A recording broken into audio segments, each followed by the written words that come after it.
News every 15 minutes, weather every 10, and sports twice an hour. Newstalk, KGVO, AM 1290 and 101.5 FM. You're listening to Montana Morning with Peter Christian. Ho, ho, ho. Look at it snow. Good morning, everyone. Montana Morning for Thursday, December 15th, 2016. Those of you who are worried that we might not have a white Christmas, just look outside. I realize it's still a couple of weeks before Christmas, but heavenly days. Snowing right now. We have 14 degrees in Missoula. There is a winter weather advisory all the way until 11 o'clock this morning because of the snow.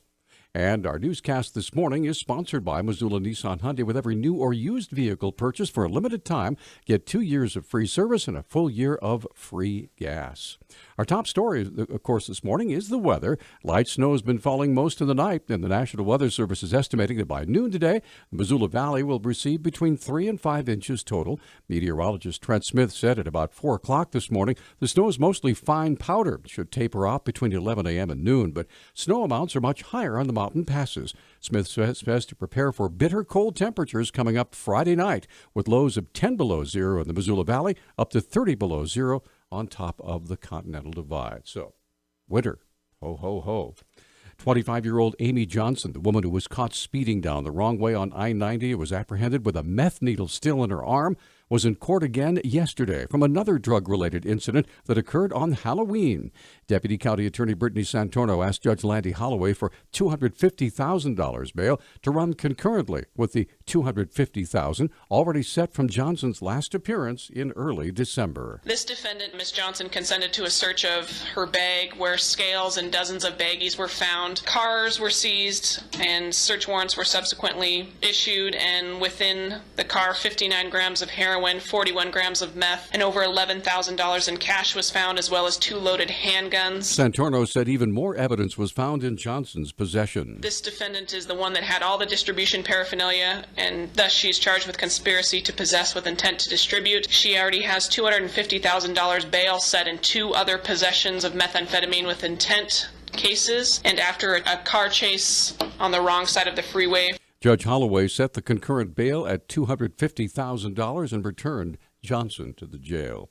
A routine parole officer investigation of a Missoula resident led to multiple drug charges Tuesday, including a charge of intent to distribute. Police Public Information Officer Travis Welsh has more. About 3:20, Missoula police officers were called to a residence in the 2000 block of Strand by probation officers who had located drugs and drug paraphernalia. Items of their search included marijuana and what appeared to be psilocybin mushrooms.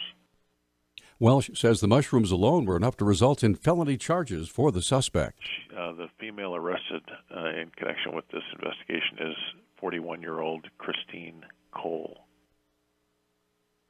Cole now faces 3 felonies, is being held over on $100,000 bond. A 24-year-old Anaconda man has denied charges that he badly beat his girlfriend's toddler son, causing permanent brain damage. The Montana Standard reports Zachary Thomas Williams has pleaded not guilty to 6 counts of felony assault on a minor and faces trial in April. He remains jailed with his bail set at $100,000. Prosecutors say the boy has a poor prognosis for any kind of functional recovery and will have severely impaired vision for life. President-elect Donald Trump's decision to pick Congressman Ryan Zinke to head the Department of the Interior has opened doors of opportunity for Democrats in Montana. Democrat Party leaders were in discussion yesterday on how to pick a candidate for the upcoming special election, while GOP leaders were discussing options of who can fill the position in the interim. Republican Party Committeeman Will Deshaw is one of the people who will help pick his party's nominee. He said the process has changed since interim Senator John Walsh was picked to replace Max Baucus. His name was put up by the governor in the dark of night. I think at that time the Democrat Party could submit 3 names. That isn't going to happen this time. The state law was amended in the last session, and so the state party now puts up 1 name. That 1 name goes right to the ballot. There's no primary election, none of that. Often Montana political parties have a tough time winning back seats in special elections. The Democrats ended up losing to Steve Daines after Baucus left, and Republicans are still singing from the special election of 1969.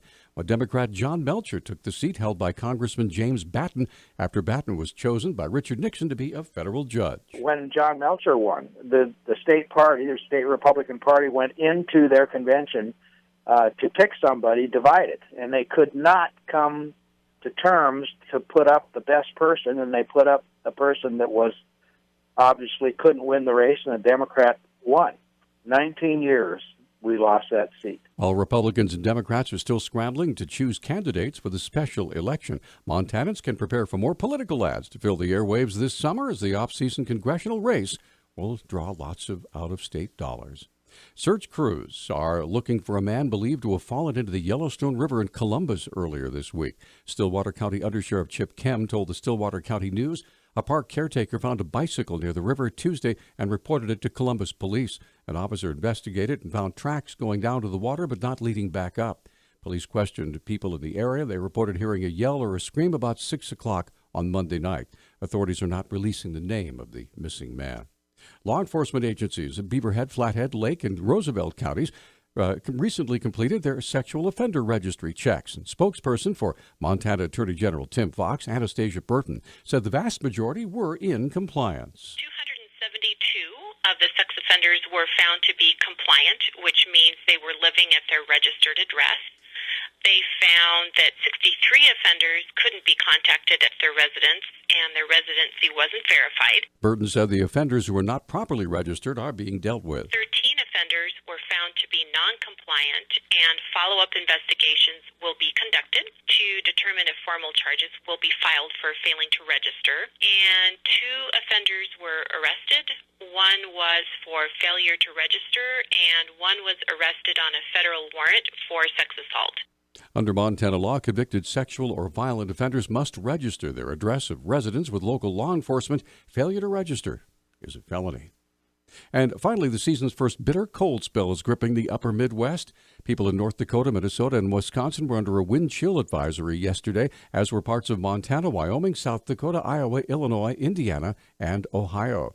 The National Weather Service says highs range from 20 to 30 degrees below average in the northern U.S. Ho, ho, ho. Our news talk time now is 6:12. News Talk, KGVO. Missoula's official weather station. Expect a rough morning drive this morning with accumulating snowfall around the Missoula and Bitterroot valleys. Snow will taper off this afternoon with a high of around 21. Frigid temperatures tomorrow. I'm meteorologist Matt Gray for the NBC Montana Severe Weather Alert Team.